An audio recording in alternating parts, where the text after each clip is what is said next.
There were times when I would wonder about, where's my father? What happened to him? My mom left me a letter one day that explained it all, pretty much. When she was 24, thereabouts, and she was living on her own at the time, she had been working at a diner in the evenings. There were regular customers, and one guy in particular would come in there, and I don't know how it happened, but somehow he got her into his car, drove to a park, and there he raped her. I couldn't see possibly how something like that would fit into God's plan for my life.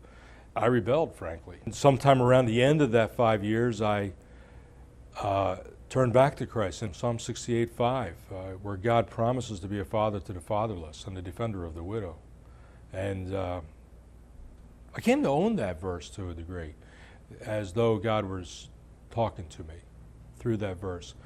And as I look back on my life from this vantage point, I see how God actually fulfilled that promise to me.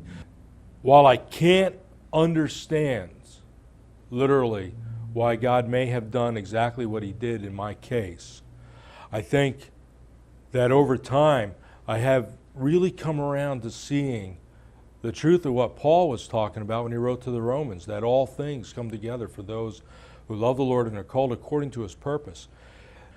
Almost as soon as I get out the fact that I was conceived in rape, they say, "I'm sorry to hear that."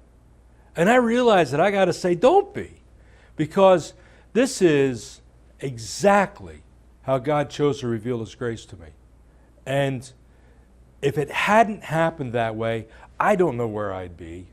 But because it did happen this way, this is how God has let me know about His great love for all of us, His great mercy, and His great grace that's available through the cross.